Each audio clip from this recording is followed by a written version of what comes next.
ඉතින් අද මම ඔයාලට අරන් ආවලා තියෙන්නේ තව සුපිරි වීඩියෝ එකක්. ඉතින් ඒ තමයි ඔයාලා ගොඩක් දෙනෙක් ඉල්ලලා තිබ්බා මගෙන් බුදු පිළිම ගහලා තියෙන දැන පොඩි විස්තරයක් කරන්න කියලා. බුදු පිළිම ගත්තේ කොහෙන්ද? ඊට පස්සේ සඳකඩ පහන ගත්තේ කොහෙන්ද? ඒ වගේ පොඩි විස්තරයක් කරන්න කියලා තිබ්බා ඔයාලා. ඉතින් අද මම ඔයාලට අරන් ආවලා තියෙන්නේ අන්නේ වීඩියෝ එක. ඉතින් වැඩි කතාවක් ඕනේ නැහැ. අපි වීඩියෝ එකට ගිහිල්ලාම කතා කරමු. ඉතින් වීඩියෝ එකට යන්න කලින් පහළ තියෙන ලයික් බටන් එක ප්‍රෙස් කරලා දාන්න මගේ වීඩියෝ එකට ලයික් එකක්. ඔයාලා අදම නම් මගේ වීඩියෝ එකක් බලන්න. දැන් නම් පහළ තියෙන subscribe බටන් එක ඔබලා bell icon එක තෝල් කරලා තියාගන්න. එතකොට මම දාන වීඩියෝ එක ඔයාලගේ ළඟටම ගෙන්න ගන්න පුළුවන්. ඉතින් අපි දැන් යමු වීඩියෝ එකට. ඉතින් ඔයාලට පේන ඇති බුදු පිළිම තියලා තියෙන තැන. ඉතින් ඔයාලා අහලා තිබ්බා මේ සඳකඩ පහන හැදුවද මං ගත්තද කියලා.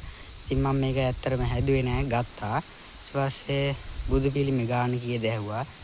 අද මම ඔයාලට ඒ සේරම කියලා දෙනවා. ගත්තේ කොහෙන්ද? මිල කීයද? ඒ වගේ දේවල්. ඉතින් අපි ඉස්සල්ලාම මෙතන ඉඳන් පටන් ගමු. මම මේ ගණදේ පිළිමේ ගත්තේ කතරගමින් රුපියල් 300ක් විතර වුණා. ඉතින් මේ ටිකක් ගත්තේ කතරගමින්ම ඇද්දල් දෙකටයි බුදු පිළිමේට රුපියල් 700ක් විතර වුණා. මේ දෙකට 350යි. මේ දෙකට මේ බුදු පිළිමේට 350යි. එතකොට 700යි. ඉතින් මේ සඳකඩ පහනට රුපියල් 180ක් වගේ පොඩි මුදලක් උනේ. ඉතින් මේ බෝධිය නම් මට යාළුවෙක්ගෙන් හම්බුනේ. ඉතින් මම මෙන්න මේ කෑල්ල මම හදාගත්තේ. මේ බෝධිය මට යාළුවෙක්ගෙන් හම්බුනේ. ඉතින් මේ ඔය ටික තමයි ඉතින් කියන්න තියෙන්නේ. මේක සිමෙන්ති සඳකඩ පහන සුපිරි හොඳ හයියක් තියෙනවා.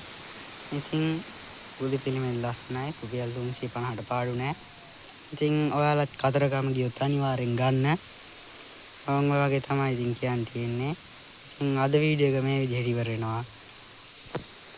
ඊළඟට ගේන්න ඕන මොන වගේ වීඩියෝ එකක්ද කියලා කමෙන්ට් එකක් දාන්න පහලින්.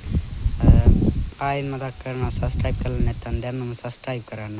එහෙනම් කොල්ලෝ අපි ගියා.